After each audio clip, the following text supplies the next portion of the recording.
Good morning, welcome back to my channel. আশা করি তোমরা সকলে ভালো আছো আর আমিও ভালো আছি। আর আজকে যাব হচ্ছে আমরা মায়াপুরে। হঠাৎ করে ঠিক হয়ে গেলাম মায়াপুর যাব, তার যাই হোক পুণ্যস্থান চলে যাই আমরা। আর তোমরা যারা হাওড়া থেকে যাবে কাটোয়া লোকাল ধরে নবদ্বীপে নামবে, আর যারা শিয়ালদা থেকে যাবে তারা নামবে হচ্ছে কৃষ্ণনগর লোকাল ধরে কৃষ্ণনগরে নামবে। তো চলো, তারপরে কোথা থেকে যাব সেটা তোমাদের আস্তে আস্তে বলে দিচ্ছি।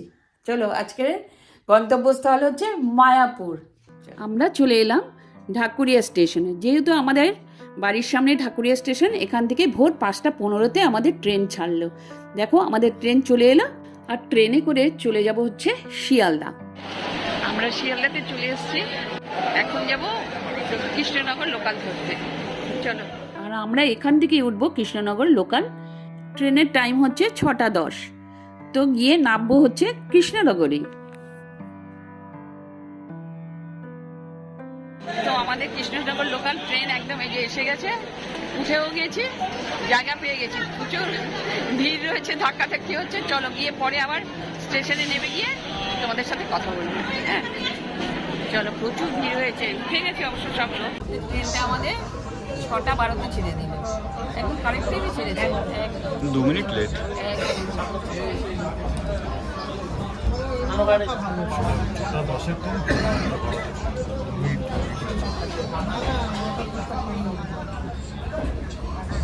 যেহেতু ভোরবেলা 5টার সময় আমরা বেরিয়েছি, সেহেতু ব্রেকফাস্ট করে বেরোনো হয়নি।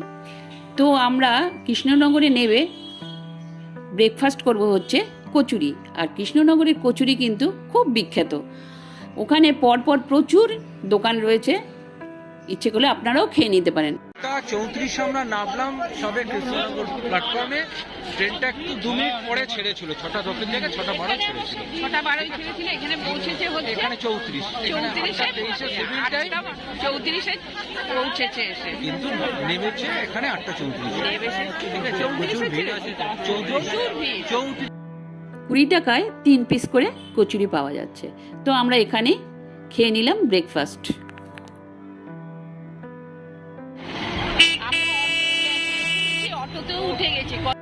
তো খাওয়া দাওয়ার পরে এখানে অটো, টোটো, বাস সবই পাওয়া যাচ্ছে ঘাট পর্যন্ত। তো পার হেড 35 টাকা করে আমাদের পড়লো টোটো ভাড়া। আমরা হচ্ছে হুলোর ঘাটে এসে পৌঁছে গেছি। দেখে বাপরে প্রচুর অটো এখানে। চলো এবার যাই এই গলি দিয়ে। 3 টাকা করে টিকিট কেটে দাঁড়িয়ে পড়লাম লাইনে। প্রচুর লাইন আর ভীষণ ভিড় হয়েছে। তো এটা হচ্ছে জলঙ্গি নদী, এই নদীটাই আমরা পার হয়ে ওপার যাব মায়াপুরে। ওখানে গিয়ে আমরা টোটোতে উঠবো। তো টোটো ভাড়া নেবে 10 টাকা করে, তোমাদের দেখিয়ে দিচ্ছি। চলো আমরা এখন এগিয়ে যাচ্ছি, লাইন দিয়ে দাঁড়াবো, নৌকোর জন্য ওয়েট করব। চলো, নৌকো অলরেডি এসেই গেছে, ওগুলো খালি হচ্ছে, তারপরে যাব হচ্ছে আমরা।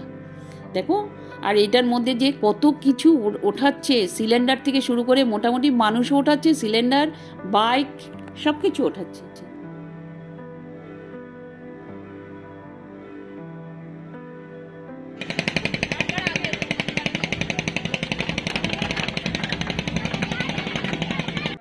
তো আমরা নৌকোয় এবার উঠে গেছি।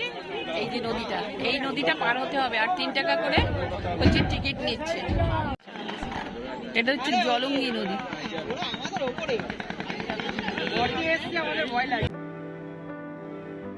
আর নৌকোতে দেখো কি পরিমাণ মানুষ উঠেছে, শুধু মাথা আর মাথা। আর পার হতে না বেশি টাইম লাগেনি, 1 মিনিটের মতন লেগেছে। তো আমরা চলে আসলাম এপারে। তো এপারেও অনেক প্রচুর হোটেল রয়েছে, এই হোটেলেও তোমরা রাত্রি বাস করতে পারো। আবার অটোতে উঠে গেলাম, ঘাটের ওখান থেকে অটো ছাড়ছে, ওখান থেকে অটোতে আবার উঠে গেলাম, 10 টাকা করে দিচ্ছে। এবার মন্দিরে গিয়ে ছেড়ে দেব। তো পবিত্র মায়াপুরে নেমে পড়লাম আমরা। এটা হচ্ছে নতুন চন্দ্রোদয় মন্দির, তৈরি হচ্ছে এখনো, এটা এখনো শেষ হয়নি। আর হিন্দুদের কাছে এটি একটি পবিত্র স্থান। আর শ্রীকৃষ্ণ এখানে স্বয়ং নিজেই বিরাজমান। তো চলো আমরা চলে এলাম। ইস্কনদের সব থেকে বড় মন্দির এখানেই তৈরি হচ্ছে, এবং এটা দেখতেই চলে এলাম আমরা। ঢুকে ডান দিকে হচ্ছে শিলা প্রভুপাদের মিউজিয়াম। এখানেই তাকে সমাধি করা হয়েছে এবং তার জীবন কাহিনী এখানে বর্ণনা করা হয়েছে। আর এখানে যেতে হলে 15 টাকা করে টিকিট। পরে আমি তোমাদেরকে দেখাচ্ছি এটা ডিটেলস।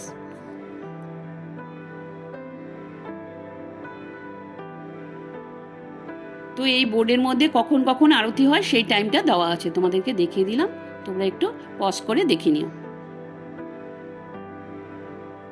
এই মন্দিরে কোন কোন ভবন থেকে কি কি প্রসাদ পাওয়া যায় তোমাদেরকে বলে দিচ্ছি। তো গদা ভবনে হচ্ছে 80 টাকা করে কুপন কাটা যায়, নৈহাট্য ভবনে হচ্ছে 50 টাকা টিকিট, গীতা ভবনে হচ্ছে 60 টাকা টিকিট, আর সুলভা ভোজনে হচ্ছে 40 টাকা করে টিকিট। আর গদা ভবনের টিকিটে হচ্ছে 80 টাকা টিকিটে ভাত, ডাল, পনিরের তরকারি, সবজি, 5 রকম ভাজা, 5 মিশালি সবজি, মিষ্টান্ন এটা পাওয়া যাচ্ছে। আর নৈহাট্য ভবনে সেখানেও প্রসাদের ভাত, ডাল, মিষ্টি, সবজি, পায়েস, পনিরের তরকারি এগুলোই পাওয়া যাচ্ছে। গীতা ভবনের কুপনে হচ্ছে ভাত, ডাল, বেগুনি, মিষ্টান্ন আর পনিরের তরকারি, একটা সবজি আর রুটি এই পাওয়া যাচ্ছিল। 3 থেকে 6 বছরের যাদের বয়স তাদের কুপন না কাটলেও চলবে। তা এই যে দেখছো, এই যে খড়ের ঘর, এখানেই অখণ্ড হরিনাম কীর্তন হয়। তো এর পাশেই রয়েছে কুপনের ছোট ছোট কাউন্টার। আর বাইরে বেরিয়ে এসেই এবার যাব আমরা সাইট সিনে। তো সাইট সিনের জন্য প্রচুর অটো, টোটো ওখানে দাঁড়ানো থাকে। 5টা স্থান ঘোরাবার জন্য ওরা নেয় 250 টাকা। তো আমরা এবার চলে আসলাম হচ্ছে গৌরী মঠে। তো এখানেও না ভিডিও অ্যালাউ নেই, তার জন্য করতে পারলাম না। যতটুকু করতে পারলাম বাইরের থেকে তোমাদেরকে সেইটুকুই দেখালাম। ভেতরে হচ্ছে শিবের বড় মূর্তি ছিল, আর পাশেই না প্রচুর বই টই বিক্রি হচ্ছিল, যেমন গীতা, এই সমস্ত বই বিক্রি হচ্ছিল। আর সুন্দর সুন্দর সেই বিখ্যাত মালা ওদের বিক্রি হচ্ছিল। এই যে শ্রী শ্রী গৌর সুন্দর মঠ।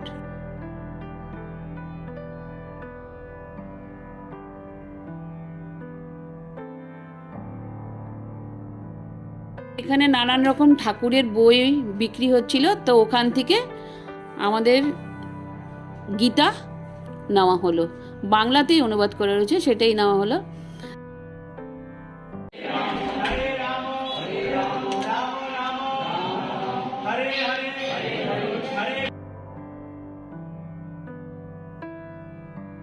এরপরেই চলে আসলাম আমরা নিমাইয়ের জন্মস্থানে। তো ওখানে ঢোকার পথেই দেখা যাচ্ছে হরিকীর্তন। তো ওনারা দূর থেকে মনে হয় এসছেন, ওনারা সারা জায়গাটা ঘুরছে, সেই জন্য নাম কীর্তন করতে করতে যাচ্ছে। যাই হোক, এখানে ভিডিও অ্যালাউ নেই, সেই জন্য করতে পারলাম না, ভেতরটা দেখাতে পারলাম না। তো বাইরেটা একটু ভালো করে ঘুরে দেখলাম, তো তোমাদেরকেও দেখালাম। এই যে দেখো,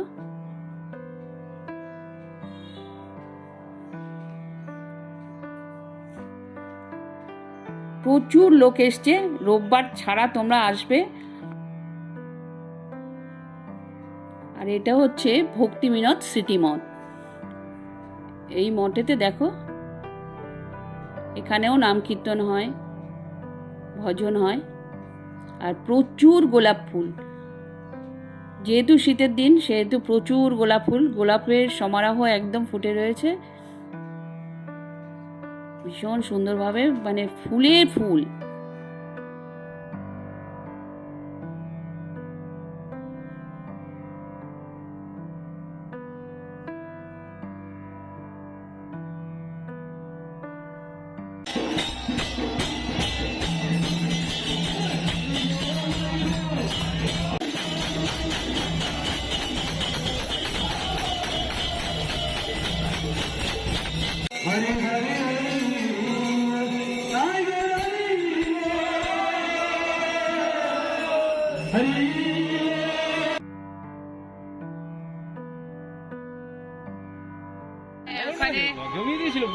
হ্যাঁ, আমরা হরিকীর্তন একটু নাচানাচি করলাম, ওখানে নাচ হচ্ছিল, নাচ ঠিক না, সবাই নেচেছিল,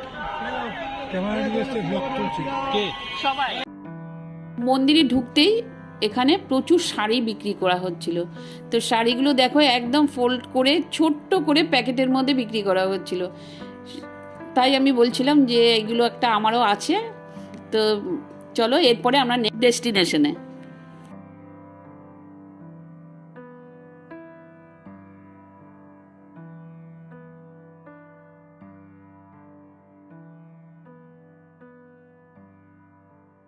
আমরা চলে এলাম শ্রী চৈতন্য মহাপ্রভুর মঠে।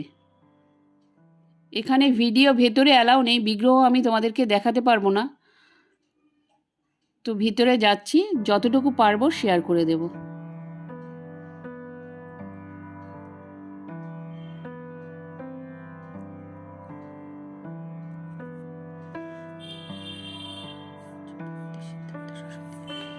আচার্য ভক্তি সিদ্ধান্ত সরস্বতী তৈরি করা এই চৈতন্য মহাপ্রভুর মঠ। এখানে চৈতন্য মহাপ্রভুর মাসির বাড়িও রয়েছে, আর গৌরী কিশোর দাসের বাবাজি সমাধি মন্দিরও রয়েছে। আর মন্দিরের পেছন দিকটায় দুটি বড় বড় পুকুর রয়েছে, একটি হচ্ছে শ্যামকুণ্ড, একটি হচ্ছে রাধাকুণ্ড।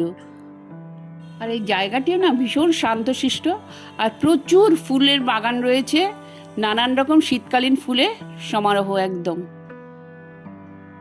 লাল নীল সমস্ত কালারের, দেখো প্রচুর ফুল, হলুদ কি কালার নেই, সমস্ত কালারের ফুল এখানে দেখা যাচ্ছে।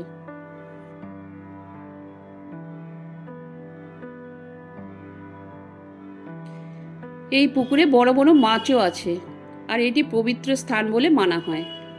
আর কি বলতো, এই যে ভদ্রলোক বসে আছেন, এই ভদ্রলোক মাছের খাবারও বিক্রি করে, তো তোমরা চাইলে এখানে মাছ খাওয়ারও দিতে পারো। এই দেখো ভীষণ বড় বড় মাছ রয়েছে, এই যে প্রত্যেকে এসে খাবার দিচ্ছে, দেখো ভেসে বেড়াচ্ছে জলের মধ্যে খাবার, আর মাছগুলো এসে জড়ো হচ্ছে, খাবার খাচ্ছে।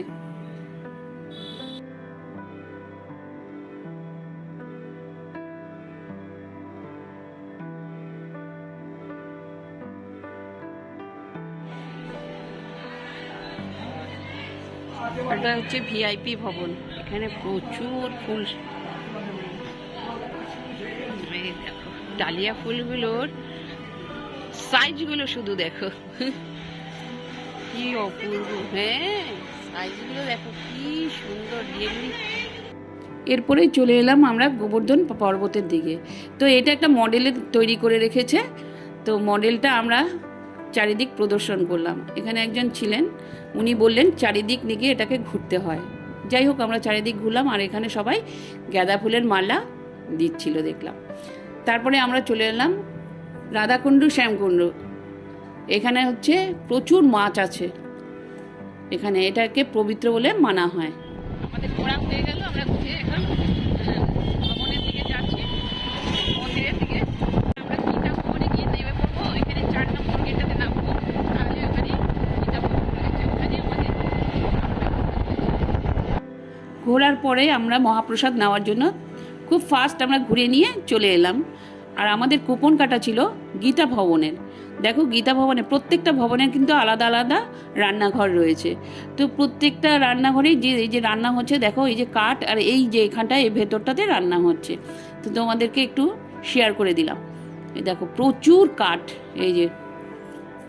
তো এই রাস্তাটা দিয়ে আমাদের ভবনে যেতে হয়। এই দেখো এটা হচ্ছে গীতা ভবন, তো এই গীতা ভবনের এই পাশটা দিয়ে যাব। আর গীতা ভবনের যাওয়ার রাস্তাটাতে প্রচুর ফুল, প্রচুর ফুল, মানে জীবন সার্থক হয়ে যাবে এরকম একটা ব্যাপার, জানো তো, এত ফুল দেখাচ্ছে। আর শীতের দিন, তো শীতের দিনে একটু বেশি ফুল হয়, তো আমি তোমাদেরকে আরেকটু শেয়ার করে দিলাম। দেখো প্রচুর ফুল। তো আমরা এবার যাচ্ছি হচ্ছে লাইন দিতে। তো এটার কুপনের প্রাইসটা হচ্ছে 60 টাকা, আর 60 টাকাতে আমাদের প্রসাদ দিচ্ছে হচ্ছে ভাত, ডাল, 2 রকমের তরকারি, আর হচ্ছিল রুটি, বেগুনি, পায়েস। এই যে এখানে মাটিতে বসে খাওয়ার সিস্টেম রয়েছে, আবার এদিকে যারা বয়স্ক লোক তাদের চেয়ার টেবিলও রয়েছে। তো মহাপ্রসাদ এসে যাচ্ছে, এই যে দেখো এই সাইডটাতে সমস্ত মহাপ্রসাদ রাখা হয়েছে, আর আমরা এই দিকটায় বসে পড়লাম। তো মাটিতে বসে মহাপ্রসাদ নিতে ভীষণই ভালো লাগে। এখন প্রসাদ নিতে বসে গেছি, আর এই দেখো সবাই লাইন দিয়ে বসেছি। ওখানে বসে খাওয়ারও ব্যবস্থা আছে, কিন্তু আমরা বসে খাচ্ছি না, আমরা মাটিতে বসেই খাবো, মহাপ্রসাদ দিচ্ছি যেহেতু।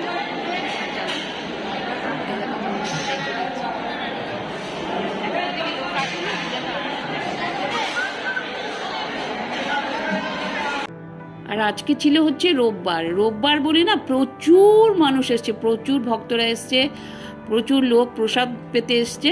তোমাদেরকে একটু শেয়ার করে দিলাম। দেখো জায়গা নেই মনে হচ্ছে, আর এই জায়গাটাতে না প্রায় 1000 লোকের অ্যারেঞ্জ করা রয়েছে, 1000 লোক একসাথে বসে খেতে পারবে।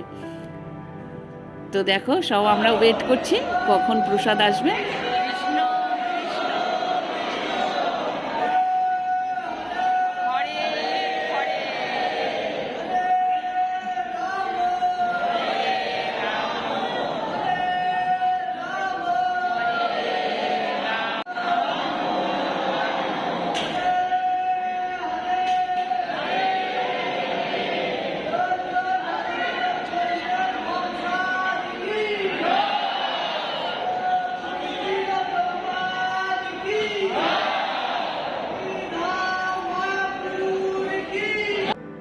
তো প্রসাদ দেওয়া শুরু হয়ে গেছে অলরেডি, আর ওই দেখো আসছে।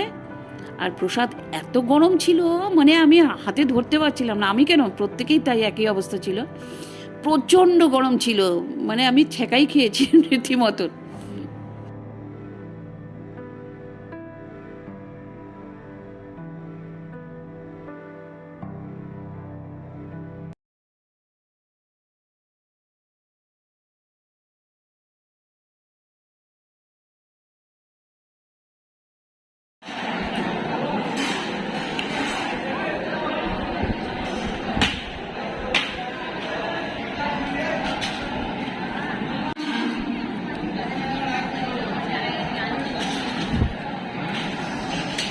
ভীষণ গরম, ভীষণ গরম। তরকারিটা প্রচণ্ড গরম, বেগুনিটা ঠান্ডা, কিন্তু ভালোই হবে আশা করি। ডাল পড়ে গেল। প্রসাদ নেওয়ার পর নিজের পাতা কিন্তু নিজেকেই ফেলতে হবে। তো চলো এখানে আমরা ফেলে দিচ্ছি। খাওয়া দাওয়া কমপ্লিট, এবার আমরা ভেতরটা গোশালাতে যাব। চলো তোমাদেরকে দেখাবো গোশালায় কি কি আছে। ওই দেখো কত লোক, সব খাওয়া দাওয়া ওনাদের হয়ে গেছে, অন্য প্রসাদ নেওয়া। তো নতুন যে মন্দির হচ্ছে মায়াপুরের ইস্কন মন্দির, ওই যে দেখো ওই ঠিক অপোজিটেই হচ্ছে গদা ভবন। আর গদা ভবনে কিন্তু রাত্রে খাওয়ার ব্যবস্থাও আছে আর থাকার ব্যবস্থাও আছে। সব ভবনেই থাকার ব্যবস্থা আছে, কিন্তু খাওয়ার ব্যবস্থা গদা ভবনে আছে রাত্রিবেলার।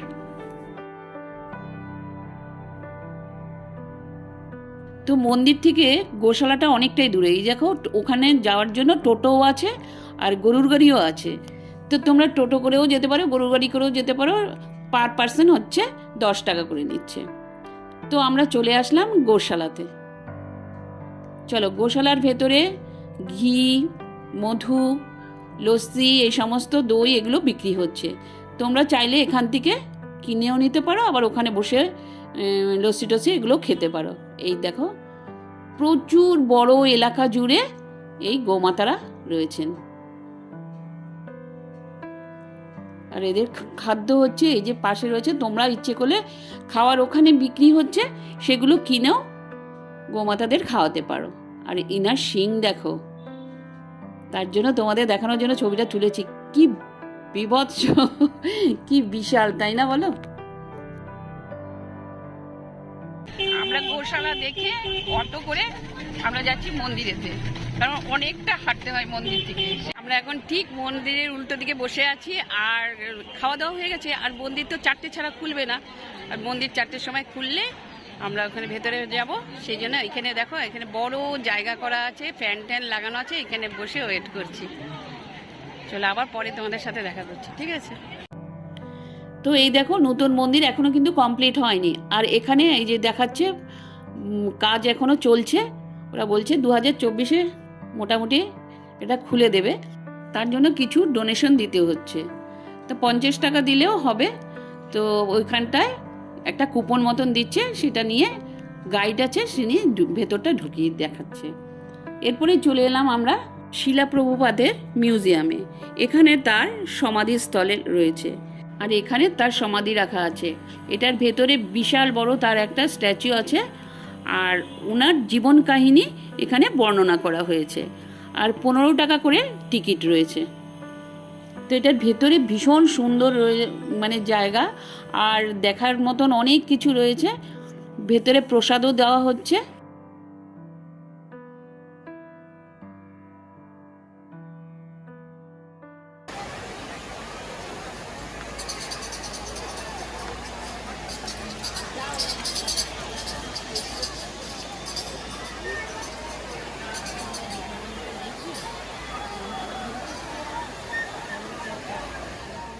তো মন্দিরের প্রাঙ্গণে মার্কেটও রয়েছে। তো মার্কেটে গোপিনী ড্রেস রয়েছে, প্রচুর নানান রকম কুর্তি রয়েছে। তোমরা এখান থেকে চাইলে মার্কেটিং করতে পারো। আর গোপু ড্রেসের তো শেষ নেই, ব্যাগ রয়েছে, প্রচুর সুন্দর সুন্দর ব্যাগ রয়েছে, গোপু ড্রেস রয়েছে, ধূপকাঠি রয়েছে। তোমাদের যেরকম যেরকম ইচ্ছে, যার যেটা প্রয়োজন এখান থেকে কিনতে পারো। ব্যাগের তো সমারোহ রয়েছে। আর দেখো কত ড্রেস। এটার ভেতরে না ক্যাফে এরিয়াও রয়েছে, শপিং মল টাইপেরও রয়েছে, কোনো অসুবিধা হবে না। ভেতরে তোমরা থাকতেও পারো।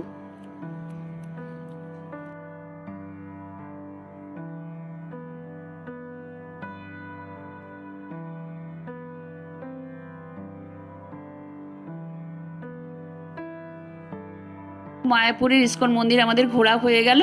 এবার যাচ্ছি বাড়ির দিকে। তো টোটো করে নিলাম, পার পার্সন 10 টাকা করেই নিল। আর এবার যাব হুলোর ঘাটে, ওখানেও 3 টাকা করে নিয়েছে ওপার হতে। নৌকোতে উঠে গেছি, ওই পারে যাব। এই দেখো নৌকায় উঠে গেছি, তারা দেখ।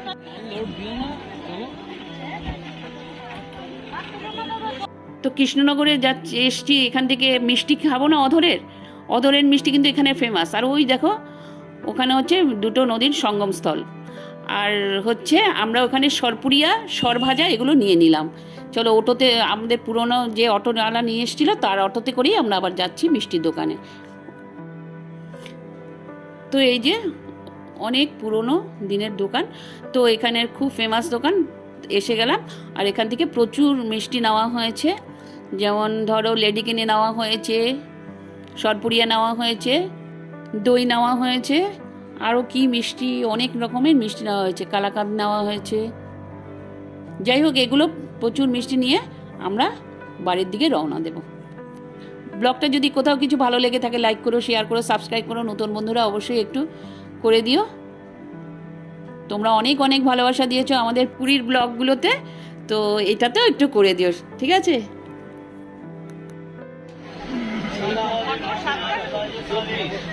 7:24 ট্রেনটা আমরা পেয়ে গেছি, এটাতেই আমরা এখন ব্যাক করব। চলো সবাই, আর ভীষণ আওয়াজ হচ্ছে তো এখন কথা বলতে পারছি না, বাড়ি থেকে। তো ব্লগটা আমি এখানেই শেষ করছি।